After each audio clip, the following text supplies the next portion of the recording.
This episode, we're going to talk about who our favorite players of all time is. Our personal favorites. Personal we're not favorites. talking about the best player of all time. Our personal, who we like to watch. Exactly. And one player from offense, one player from defense. And Jeff, would you like to start us out tonight? We're going to do offense, all of us, and then go back and do defense. Yep. we can do So, that. so we can kind of pass it around. I like that. Okay, on offense, I'm a Nebraska fan. We talked about this in a different episode, but so everything I do in pro kind of resonates from college. So I want to do some shout outs before I tell you my overall career, but Roger Craig and Tom Rathman, they played together at Nebraska in college, and then they went to the 49ers, and they had a great careers. Yep. At the 49ers, and I loved watching them. I almost became a 49ers fan during their stay there. But they were on a stat team. But Roger Craig was the first person to ever do 1,000-yard rushing, Yep, that's what I was 1,000 just yards gonna say. receiving. Yep. Tom Rathman was one of the last great fullbacks in the NFL. Tom Rathman is from Grand Island, and I got to know his in-laws fairly well because we did a suppers group with them. Yeah. I mean, they were fun to watch. They were explosive. And every time they did something, I felt love from my Nebraska roots. Yeah. The funny thing is, too, is when they played pro football, and on the middle of the helmet, teams have whatever their mascot or whatever it is. Roger Craig and Tom Rathman both had Huskers across theirs. I did not know that. Yeah. And I watched them regularly. Yeah. I mean, that's the love of Nebraska of the 80s. And when they played for us, they were part of the scoring explosion. Actually, I think they came right after the scoring explosion because that was Rozier and Fryer and Rozier was the main eye back. Roger Craig was the wing back at that time. Could be, yeah. He was a rookie, he was a freshman at that time, and Rozier was the man. He was the man, but he was there. Rathman wasn't there yet. Yeah, could be. Because he was a year behind Craig. So are them your? No, that's my honorable mention. Okay. Because they were household names, and then we already brought him up. Mike Rozier was my favorite player of all time. In the pros? Absolutely. Seriously? Absolutely. I mean, I love Rozier in college, but what did he do in the pros? That's like me picking Reggie Bush. He went to a bad team. Played for the Oilers, and I don't think he did nothing. He did. I think he got shot. No, he did get shot. But for the Oilers, he played for them from 85 to 90. He was newcomer of the year, the first in 85 when he got there. He was the first Oilers back ever to run over 1,000 yards in a single season. He did a lot of things. First more than Earl Campbell? Did you ever see Earl Campbell play? Yeah. He's a Texas guy. I don't know where I read that. So I got it wrong. Horns. I got that stat wrong. Maybe it's true. I just don't know. Earl Campbell just definitely was assumed that Earl first. Campbell I would did. assume that too. Yeah. I'm just saying what I read off the Wikipedia thing. Sometimes those are wrong. Sometimes they are. But that's what it said in Wikipedia. So you're probably right because you're right. Earl Campbell, that's the Oilers staple. Mm-hmm. Mike Rozier, yet again, I loved him in college. I followed him. He had a bad combine. He got shot. And he didn't go straight to pro.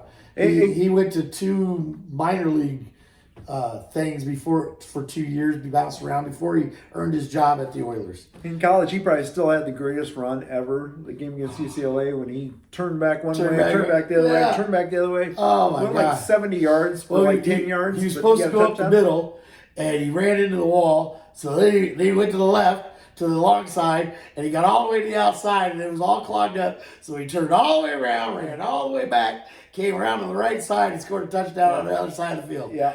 That was great. You're right. That was the greatest play ever. When I think of Rozier, that's always the play that I think of. I just loved watching him. So, yeah. And he was great. And you're right.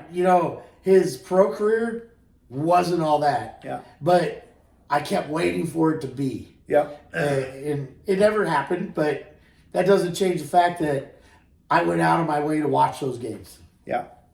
Yeah. My players, some honorable mentions for me: Joe Montana, Roger Craig, John Taylor.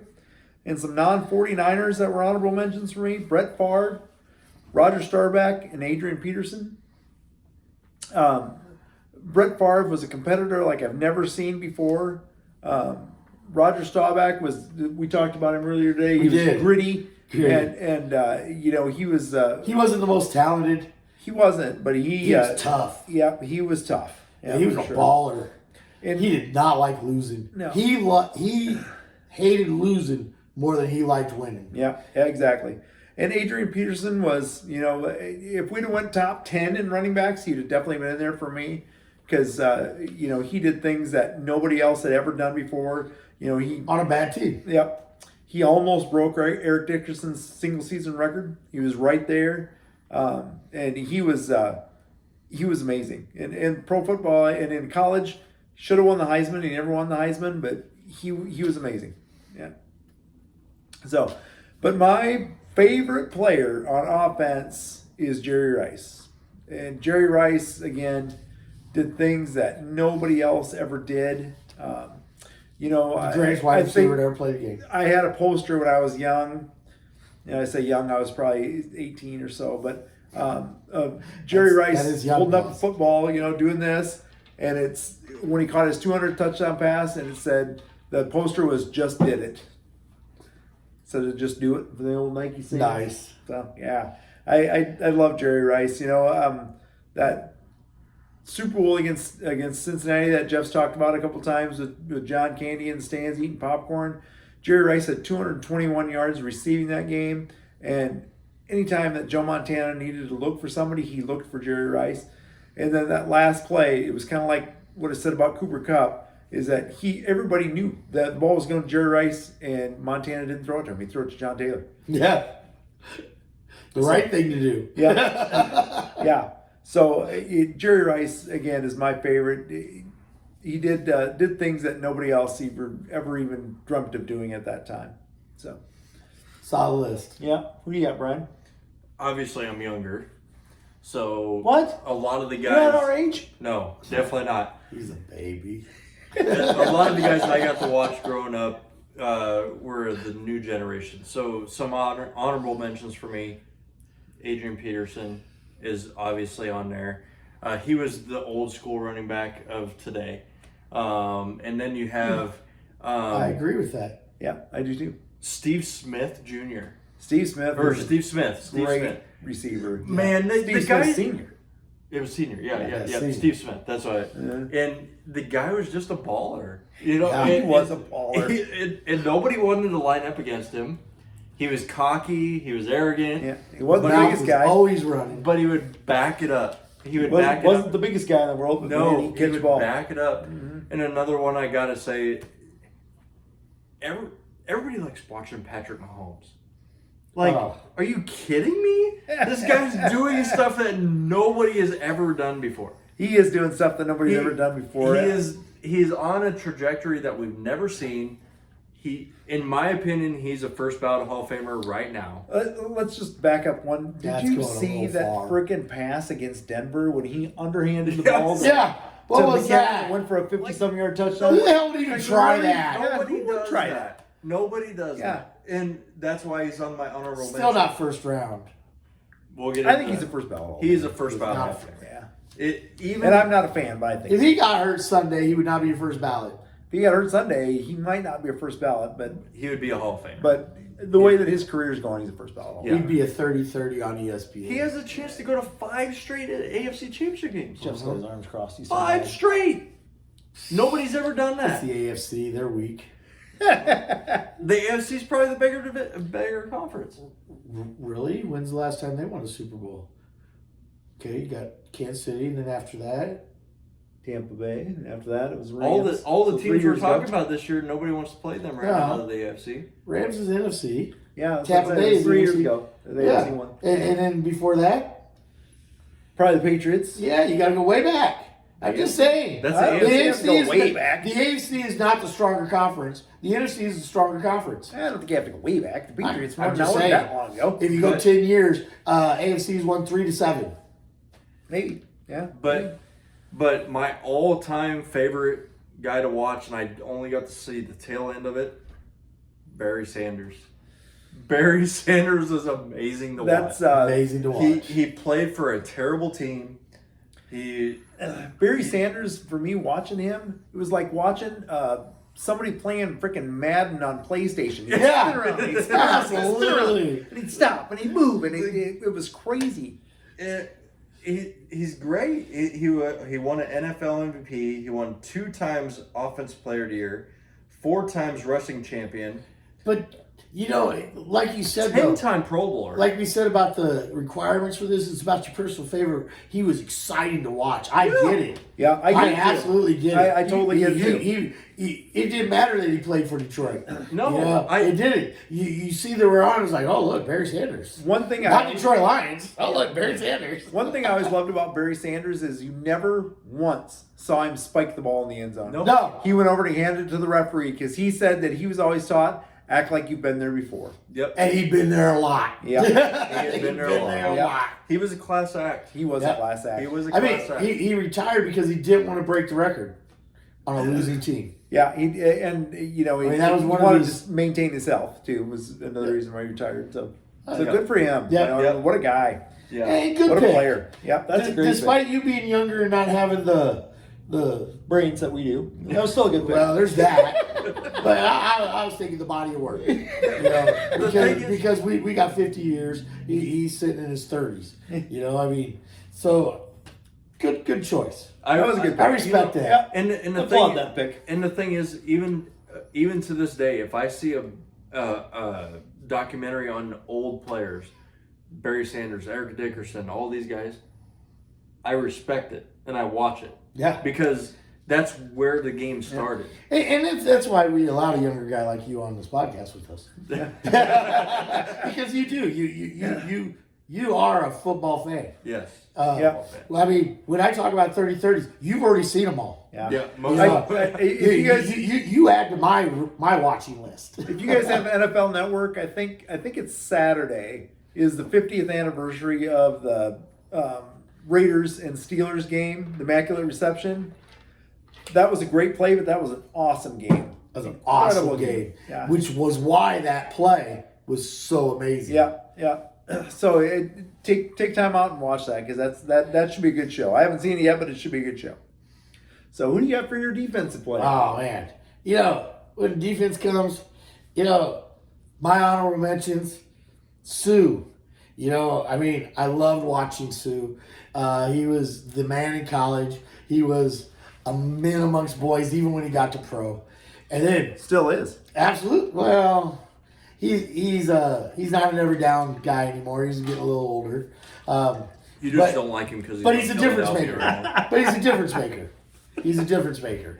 And then Levante David is my other honorable mention because that man does nothing but find the guy with the ball. Levante David is as solid as they come. Yeah, he is one of the best linebackers to ever play the game.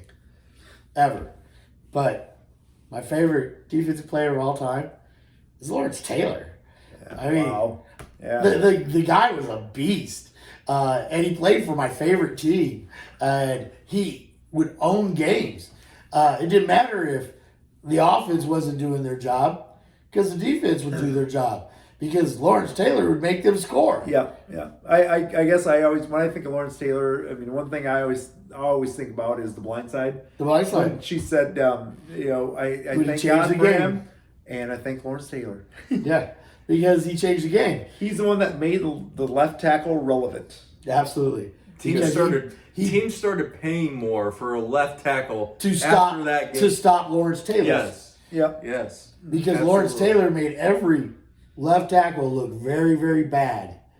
Very, very bad. Yeah, he was incredible. You know, not he just he would bull rush, he would run around you, he would do the swim move, and he would straight out jump over you sometimes. Yeah. There was that play in the it was a playoff game. God, I can't remember who they were playing, and he literally jumped over the tight end. I mean, the tight end went into the down form because they were max protection, and as the ball was being hiked, Lawrence Taylor was already in the air, going over the tight end. Yeah. He grabbed the running back as he was getting the ball. As a linebacker, outside linebacker, defensive end. He was the first player at that position that I can remember people trying to double team. Yeah. They always tried to double team interior linemen, but not a defensive end or a And you're outside right. linebacker like that. He was also one of the first hybrids. You know, he was really too small to be a down lineman. Yep.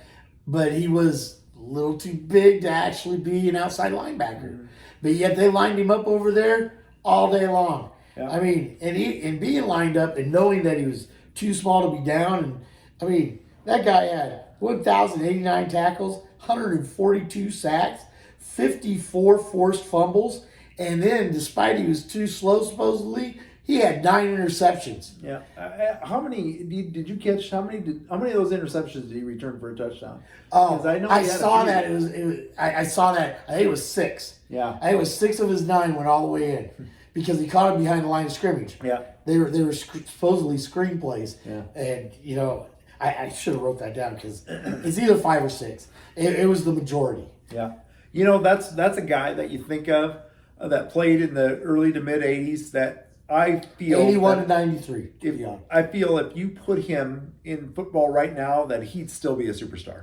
Of I mean- course he would. I mean, he played for over 12 years. He played from 81 to 93 at a position where they have a lifespan of 6 to 7 years. Yeah. You know, and he played during the roughest time of football when you were allowed to chop block, when you were allowed to go take their knees out Yeah. to stop them. Yeah. And he still was the man. They played football back then. Yeah, it was a man's game. Yeah, it wasn't touch. You know, they're That's talking for about letting a girl in a wide receiver and kicker and all this kind of stuff. Girls didn't touch this game in the 80s. No, that's for sure. And just to kind of touch on the 80s a little bit, I don't remember if it was us three talking about it or not, but, you know, guys like Tyreek Hill would have struggled in the 80s because they'd have tried to come across the middle or whatever Yeah. and they'd have got lit up. How about your smaller guys like Wes Welker, Sproles? I mean, those guys literally probably would have been taken off on a stretcher. Yeah. I was If listening. they'd have lived. Yeah, that's what I mean. Yeah, it would have been horrible for them. I was listening on the radio this morning. They were actually talking about that topic. They were actually saying that back in the day, in the 80s, 90s, early 90s, when a guy came in at 180 pounds, they're like, "Oh, he's going to have to gain 20 pounds." Yeah. Exactly. Yeah, it's just not the same game anymore. Yeah, You know? because you got to take those hits. Yeah, they wouldn't have lasted back then. Even a Justin Jefferson. But even have the lasted pads back were different back then. They weren't as protective. No. The helmets didn't have the padding on the inside. Yeah. You know, I mean, it was a physical game. Guys got concussions then and it was, you get your bell rung. Yeah. How many fingers am I holding up? Yeah. No. You got to ask me a yes or no question. Am I holding up 2 fingers? Yes. All right, You're good to you're go. good. See Get ya. back in there. Funny. Okay, so defensive player for me, my honorable mentions. Of course, a lot of them are 49ers, but Patrick Willis. Imagine that. Willis was amazing linebacker, and his counterpart right next to him was Navarro Bowman. He was great too. And then up on the front line, they had Justin Smith, and he was as tough as they come coming out of You're Missouri. just going to list off the whole 90s defense, aren't No, you? that's it. That's it. But I got 2 players that play for him now. One is Fred Warner. Like Brian and I talked about a little earlier, is nobody can cover the field like Fred Warner can.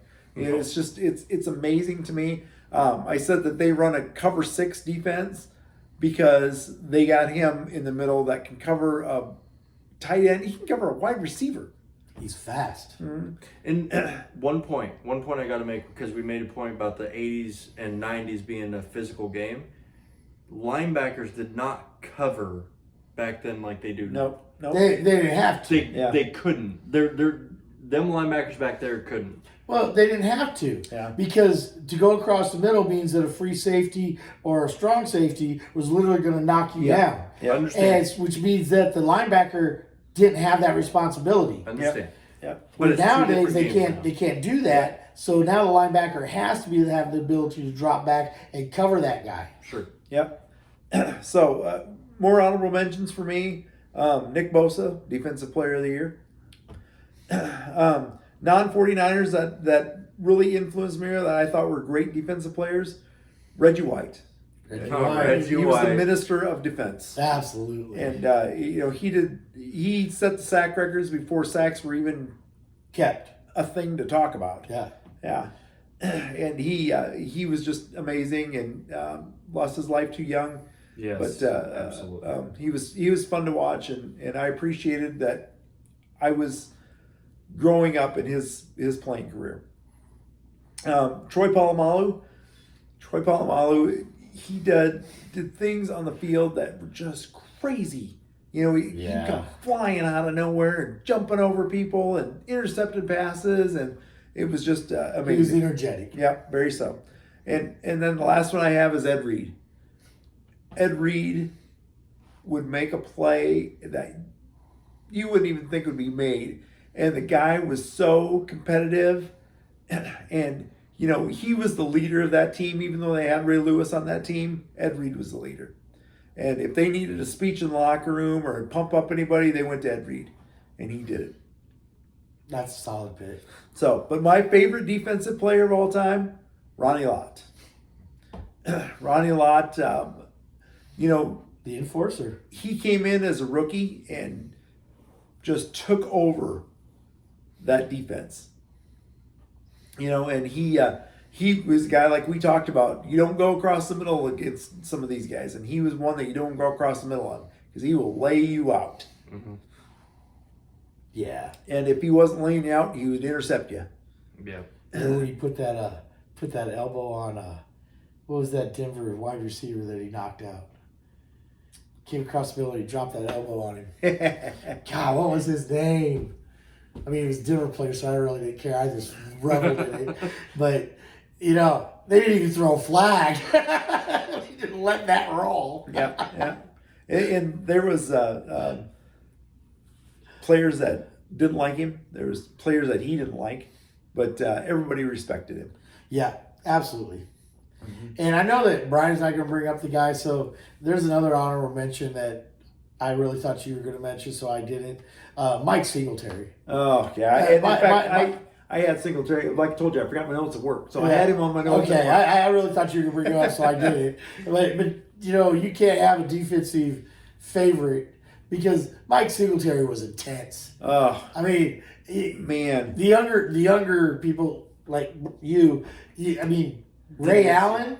Didn't get to see him. I mean, Ray Lewis was half of what Mike Singletary was.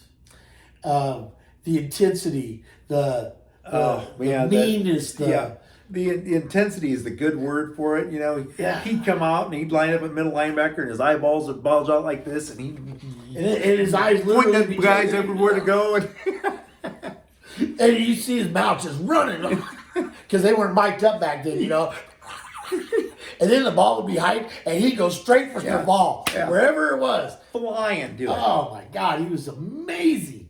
And yeah, I mean, I just had to bring him up. Yeah, that's one that You can't have favorites without people that lived in that era without bringing him up. Yeah, he was. And I was never a Bears fan, but Neither. But I did love watching Mike Singletary play. Yeah, guy was a beast. Yeah. All right. How about Give us you, some Brian? new age, What do you Will. got for- Yeah, give us some new age. So some honorable mentions that I have: Dwight Freeney.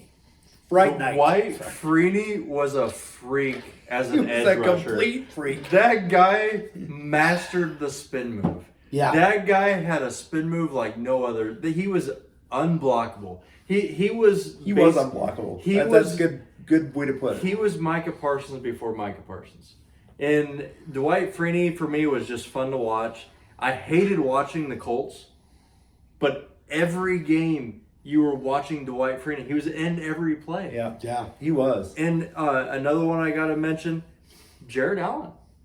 Jared Allen. That's a guy. He was a great lineman. That's a guy that gets kind of looked past once in a Yeah. while. He's all the great ones, but What do they call him? Man. Cowboy?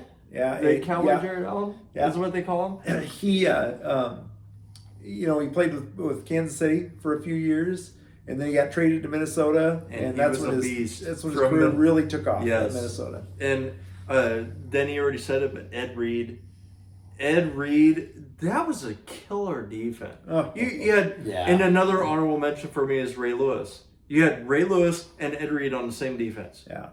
What are you going to do against that?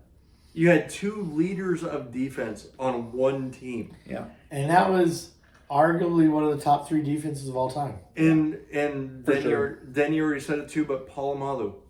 Troy Polamalu was the best safety in football when he was on the field. Unfortunately, he had a lot of injury issues, so he wasn't on the field a lot.